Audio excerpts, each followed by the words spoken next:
Hello everyone. एक तो England cricket team जब भी पाकिस्तान आती है तो अजीब से मसाइल जन्म लेना शुरू हो जाते हैं और बज़ाहिर मजबूत जिसामत के हामिल ये जो इंग्लिश क्रिकेटर्स हैं, ये जब पाकिस्तान आते हैं अपने लिए मसाइल खड़े कर लेते हैं और वो इनकी सेहत के हवाले से हैं। अगर यूं कहा जाए कि इनको पाकिस्तान का पानी रास नहीं आता तो शायद गलत नहीं होगा, क्योंकि जब भी आते हैं इससे पहले अभी टेस्ट सीरीज के लिए मौजूद हैं, इससे पहले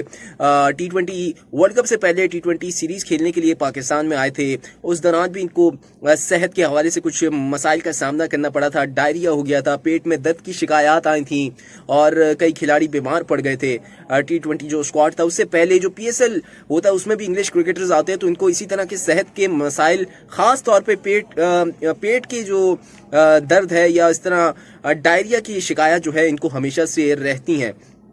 और इस दफ़ा फिर से टेस्ट स्क्वाड जो पाकिस्तान में मौजूद है और इस दफ़ा ये अपना शेफ लेकर आए थे ख़ास तौर पे, और इनको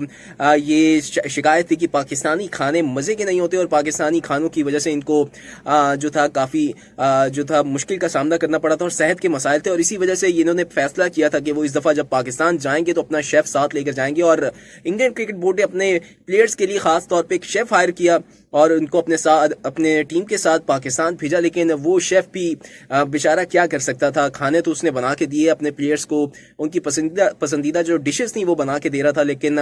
एक दफ़ा फिर सेहत के मसाइल आड़े आ गए और बड़े बड़े जो नाम है वो इसे जद में आए और तकरीबन अगर मैं बात करूं स्टाफ और खिलाड़ियों को मिलाकर तो तकरीबन 14 के करीब जो थे अरकान या प्लेयर्स और ऑफिशियल्स जो थे वो वायरल इन्फेक्शन का शिकार हुए और तबीयत जो थी इनकी इंतहाई ख़राब होगी और कुछ बदहजमी की शिकायत भी इन खिलाड़ियों को मौसूल हुई। और यहाँ तक इतलात सामने आई कि खिलाड़ी जो थे मैच से पहले वॉमिटिंग करते रहे और इसी वजह से प्रैक्टिस सेशन में भी हिस्सा नहीं लिया। कई खिलाड़ियों को बदहजमी हुई और ज़्यादातर जो खिलाड़ी थे वो वायरल इन्फेक्शन का शिकार हुए और जिसमें बुखार, नज़ला, खांसी की शिकायत थी। और इसी वजह से ये मैच से पहले प्रैक्टिस में भी हिस्सा नहीं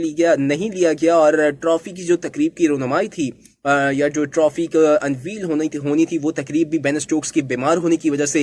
मुलतवी कर दी गई, वो तकरीब भी नहीं हो सकी। और उसकी एक वजह वायरल इन्फेक्शन की वजह ये भी सामने आई है कि क्योंकि इस्लामाबाद का जो वेदर है, इस्लामाबाद का जो मौसम है वो काफ़ी ठंडा चल रहा है और रात के औकात में काफ़ी ठंड हो जाती है। लेकिन इंग्लिश जो प्लेयर्स थे उन्होंने गर्म कपड़े, जो मौसम के लिहाज से कपड़े जो थे गर्म कपड़े वो नहीं पहने और मौसम की जो सख्ती थी या मौसम का जो असर था वो खिलाड़ियों पर पड़ गया और मेजॉरिटी जो स्क्वाड था इंग्लैंड का वो बीमार पड़ गया। और फिर डॉक्टर्स ने मुआयना किया और ये इस तरह की तफसीलात चलती रहीं और पाकिस्तान क्रिकेट बोर्ड को जो थे मैच से पहले काफ़ी मुश्किल सूरत हाल का जो था सामना करना पड़ा खिलाड़ियों की सेहत के हवाले से, क्योंकि बड़े बड़े नाम कप्तान, इंग्लिश जो कप्तान है बेन स्टोक्स वो बीमार हुए, फास्ट बॉलर जेम्स एंडरसन बीमार हुए, जो रूट बीमार हुए, जैक लीच बीमार हुए। इस तरह के जो बड़े प्लेयर्स हैं इंग्लैंड स्क्वाड में मेजॉरिटी प्लेयर्स जो थे वो जो थे बीमार हुए। अगर मैं ये कहूँ कि अगर सिर्फ उनकी खिलाड़ियों की बात करें तो तकरीबन 7 से 8 खिलाड़ी जो थे वो जो थे बीमार हो गए। और इसी वजह से जो था टेस्ट, जो पहला टेस्ट था उस पर भी जो थे गैर यकीनी सूरत हाल का वो शिकार हुआ और इसी वजह से क्योंकि कुछ खिलाड़ी बदहजमी और कुछ खिलाड़ी जो थे वायरल इन्फेक्शन का शिकार हुआ। और उसकी मैंने वजह आपको बता दी कि इतलात जो सामने आई थी कि इंग्लिश प्लेयर्स जो थे उन्होंने अपने आप को मौसम की बदलती सूरत हाल की उसमें नहीं ढाला था और वो गर्म कपड़े जो थे, हाफ स्लीव्स हो गए, इस तरह के कपड़े पहन रहे थे। हालांकि मौसम जो था सख्त था और उसी मौसम का जो असर जो था खिलाड़ियों पर पड़ा और वो बीमार हो गए और यही इतलात सामने आ रही थी कि क्या होगा। लेकिन बहरहाल अब जो शेड्यूल है वो तब्दील नहीं होगा, सेम शेड्यूल के मुताबिक जो बकिया जो मैचेस हैं, 2 मैचेस जो हैं मुल्तान और कराची में, उसमें शेड्यूल में कोई तब्दीली नहीं की जाएगी, वो सेम एज इट इज़ खेले जाएंगे, उसके शेड्यूल में कोई तब्दीली नहीं होगी और हम ये उम्मीद जाहिर करते हैं कि खिलाड़ी अब मजीद बीमार नहीं होंगे। ये थी पाकिस्तान और इंग्लैंड के हवाले से अपडेट और ख़ास तौर पर इंग्लिश क्रिकेटर्स के बारे में मैंने आपको आगाह किया। तो उम्मीद करता हूँ मेरा व्लॉग आपको पसंद आया होगा। अगर पसंद आया तो लाइक ज़रूर कर दीजिएगा, अपनी राय का इजहार कमेंट में ज़रूर कीजिएगा, मेरे चैनल को सब्सक्राइब कर लीजिए, सपोर्ट करते रहिए। शुक्रिया।